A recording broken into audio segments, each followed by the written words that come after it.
यजामहे सुगन्धिं पुष्टिवर्धनम्। नमस्कार फ्रेंड, बहुत बहुत स्वागत, अभिनंदन मेरे चैनल एस्ट्रो रेखा में। फ्रेंड्स, आज हम इस वीडियो में बात करेंगे शतक योग की। अब देखिए, शतक योग में होता क्या है। व्यक्ति को जीवन में बेहद उतार चढ़ाव का सामना करना पड़ता है। एक समय ऐसा होता है कि व्यक्ति को लगता है कि हाँ, अब वो सेट हो गया है, उससे कोई परेशानी नहीं होने वाली और उसका आगे का जीवन बिना किसी संघर्ष के आसानी से निकल जाएगा।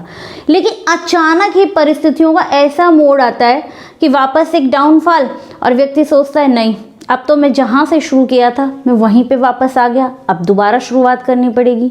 जीवन में जब ऐसी परिस्थितियाँ बार बार होने लगे कि जैसे बार बार उतार चढ़ाव, अप्स एंड डाउन्स होने लगे, तो समझिए कहीं ना कहीं ये आपके ऊपर शतक योग का प्रभाव है। फ्रेंड्स, अपनी पत्रिका निकालिए और चेक करिए कि भगवान ना करे आपकी पत्रिका में शतक योग हो। यदि ऐसा है तो घबराइए नहीं, कुछ स्थितियों में ये शतक योग भंग भी हो जाता है, वो भी मैं आपको वीडियो के अंत में बताऊंगी। साथ ही साथ मैं वीडियो के अंत में इसके कुछ उपाय भी आपको बताऊंगी, इसलिए आप अंत तक मेरे साथ बने रहिए। वीडियो शुरू करने से पहले मेरा आपसे एक निवेदन है, यदि अभी तक आपने मेरा चैनल सब्सक्राइब नहीं किया तो उसको सब्सक्राइब कर ले। साथ ही साथ किसी एक विषय पर आप मुझसे कोई एक प्रश्न पूछना चाहते हैं तो वो कमेंट बॉक्स में पूछ सकते हैं, मैं यथासंभव उत्तर देने का प्रयास करूंगी। तो चलिए फ्रेंड्स, शुरू करते हैं। सबसे पहले बात करेंगे शतक योग बनता कैसे। अब देखिए, शतक योग में दो मुख्य प्लैनेटों की भूमिका होती है, चंद्रमा और गुरु। चंद्रमा से जब गुरु छठे, आठवें, 12वें स्थित हो, या तो छठे स्थित हो या आठवें स्थित हो या फिर 12वें भाव में स्थित हो, तो ऐसे में शतक योग का निर्माण होता है। शतक योग के कारण जीवन में जातक को विभिन्न क्षेत्रों में अप्स एंड डाउन्स की स्थिति देखने को मिलती है। कि फल दीपिका में तो यहाँ तक कहा गया है कि इसके कारण व्यक्ति की आर्थिक स्थिति भी कभी भी स्टेबल नहीं रह पाती। जीवन में लगातार उतार चढ़ाव, अप्स एंड डाउन्स लगे रहते हैं। चलिए फ्रेंड, एक उदाहरण के माध्यम से समझिए। ये मान लीजिए किसी जातक का चंद्र उसके 10th हाउस में विद्यमान है। ऐसे से यदि उसके चंद्र जहाँ भी स्थित है उससे छठे भाव 1, 2, 3, 4, 5, 6, मतलब या तो उसके 3rd हाउस में गुरु विद्यमान हो, 7, 8वां उसके 5th हाउस में गुरु विद्यमान हो, 9, 10, 11 और 12वें या 12वें हाउस में गुरुदेव विद्यमान हो। इन तीनों भावों में से किसी भी एक भाव में गुरु विद्यमान हो तो शतक योग बनता है। अब देखिए, शतक योग के अंतर्गत किसी भी राशि की आपकी जन्म पत्रिका हो सकती है, किसी भी लगन की हो सकती है, उससे कोई प्रभाव नहीं पड़ता। हमको सिर्फ ये देखना है कि चंद्र जहाँ भी चंद्रमा आपकी जन्म पत्रिका में स्थित है उससे छठे घर में, 8वें घर में अथवा 12वें घर में कहीं गुरु विद्यमान तो नहीं है। यदि चंद्रमा से छठे, 8वें, 12वें में गुरु विद्यमान हो तो ऐसे में जन्म पत्रिका में शतक योग का निर्माण होता है। फ्रेंड्स, कई बार मैंने ऐसा भी देखा है कि जन्म पत्रिका में कई राजयोग भी विद्यमान होते हैं, पर चूंकि किसी जातक की जन्म पत्रिका में यदि राजयोग तो हैं, साथ साथ में यदि शतक योग भी विद्यमान है, तो उन राजयोगों का भी पूरा फल, पूरा जो शुभ फल है वो शतक योग के कारण जातक को नहीं मिल पाता। अब देखिए, ये शतक योग किन्हीं कुछ परिस्थितियों में भंग भी हो जाता है। तो उसमें सबसे पहली स्थिति है कि आपको चंद्रमा और गुरु की दोनों की डिग्री देखनी है। यदि चंद्र और गुरु की डिग्री में 15 से अधिक डिफरेंस है तो ऐसे में शतक योग पूर्ण रूप से प्रभावी नहीं होगा और कहीं ना कहीं भंग हो जाएगा। अब देखिए, इसको उदाहरण से समझ लिए। मान लिए आपके 10th हाउस में चंद्रमा बैठे हैं और चंद्रदेव की डिग्री है 4 डिग्री। दूसरी तरफ आपके 6th हाउस में मान लीजिए गुरु बैठे हैं और गुरु की डिग्री हो 26 डिग्री।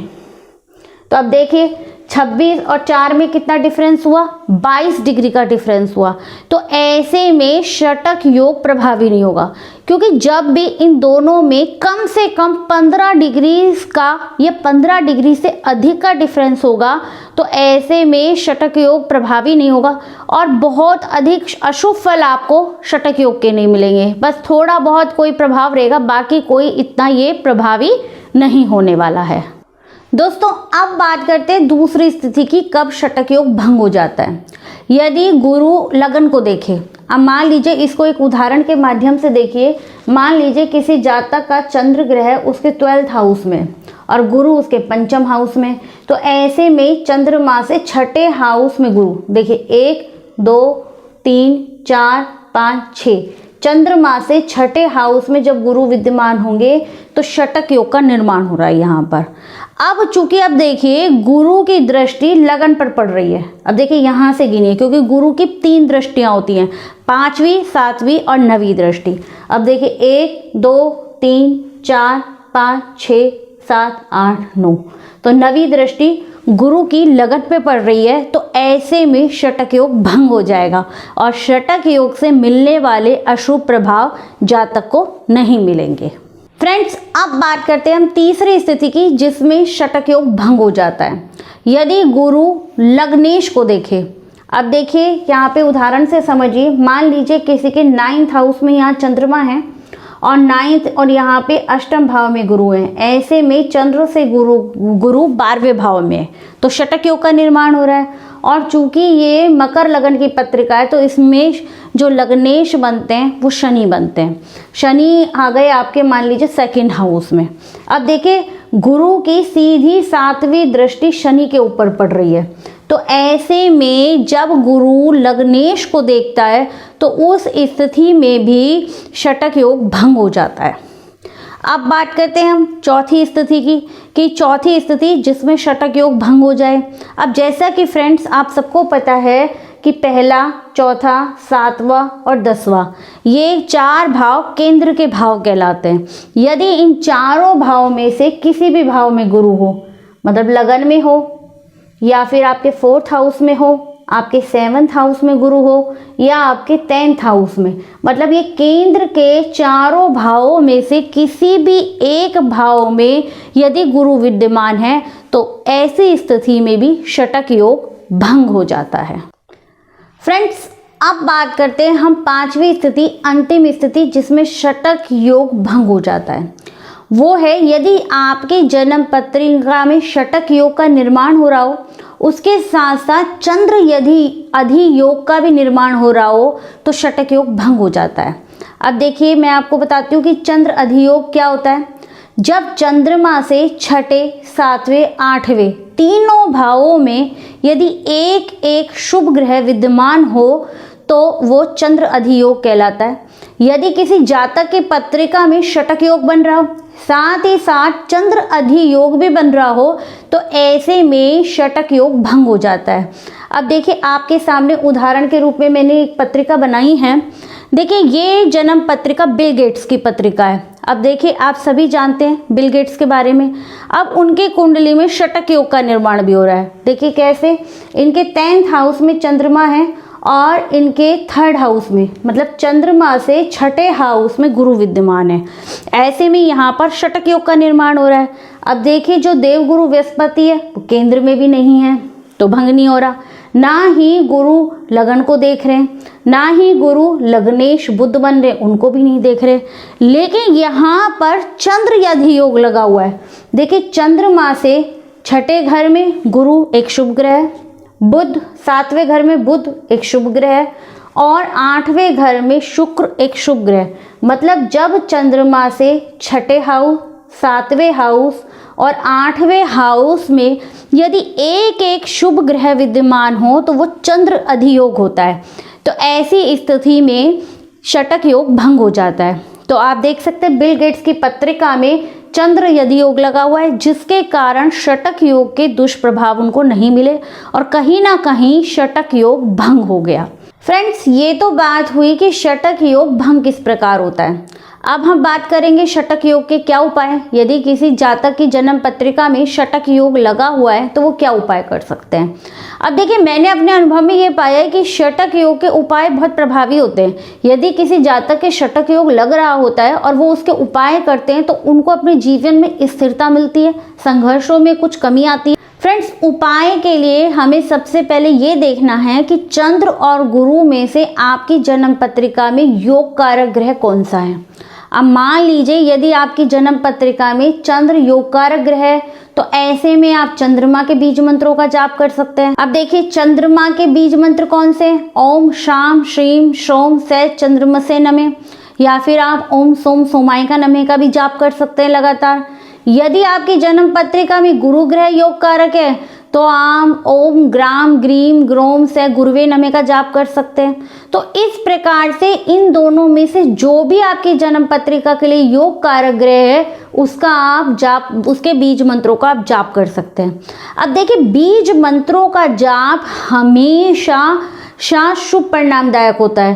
कभी भी आप ये बात ध्यान रखिए कि यदि आपकी जन्म पत्रिका में जो भी ग्रह योग कारक होते उनका कभी भी आपको दान नहीं करना है।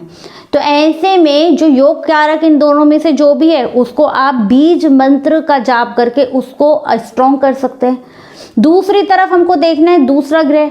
यदि दूसरा ग्रह योग कारक ग्रह नहीं है, चाहे चंद्र हो चाहे गुरु हो, और वो यदि कहीं गलत भावों में बैठा हुआ है, मान लीजिए वो नीच का बैठा हुआ हो, जैसा कि आप सबको पता है कि वृश्चिक राशि में चंद्रमा नीच के होते हैं और मकर राशि में गुरु नीच के होते हैं। अब दोनों में से कोई भी जो योग कारक नहीं है, यहाँ पे हम उस प्लैनेट की बात करें चंद्र और गुरु में से जो आपकी जन्म पत्रिका के लिए योग कारक नहीं है, तो यदि वो नीच का बैठा हो या तीसरे छठे आठवें 12वें भाव में बैठा हो तो ऐसे में आप उसके संबंधित दान कर सकते हैं। अब दान में क्या करें? यदि चंद्रमा आपके लिए योग कारक नहीं है और गलत भावों में बैठे हुए हैं या फिर नीच के बैठे हुए हैं, शत्रु राशि में बैठे हुए हैं, तो ऐसे में आप सफ़ेद चीज़ों का दान कर सकते हैं, चावल का दान कर सकते हैं, चीनी का दान कर सकते हैं, दूध का दान कर सकते हैं। तो ऐसे में आप सफ़ेद वस्तुओं का दान करके कहीं ना कहीं चंद्रमा की नेगेटिविटी को कम कर सकते हैं। इसके उलट यदि गुरु आपके योग कारक ग्रह नहीं है पत्रिका में और वो गलत भावों में बैठे हैं, नीच के बैठे हैं या शत्रु राशि में बैठे हैं, तो ऐसे में आप बेसन से बनी कोई भी मिठाई, कोई भी जैसे बेसन के लड्डू हों या फिर कोई पीले रंग का वस्त्र हो, चने की दाल, इस प्रकार की चीज़ों का आप दान करके गुरु को पॉजिटिव कर सकते हैं। तो फ्रेंड्स, आज इस वीडियो में मैंने आपको बताया कि शटक योग का किस प्रकार से निर्माण होता है, शटक योग होने से जातक को क्या क्या परेशानियां झेलनी पड़ती है, साथ ही साथ किन्हीं 5 जो स्थितियाँ है उसमें ये भंग भी हो जाता है, और उसके पश्चात हमने इसके उपायों की बात करी। तो आज के वीडियो में इतना ही, फिर मिलते हैं नेक्स्ट वीडियो में नेक्स्ट टॉपिक के साथ। तब तक के लिए नमस्कार।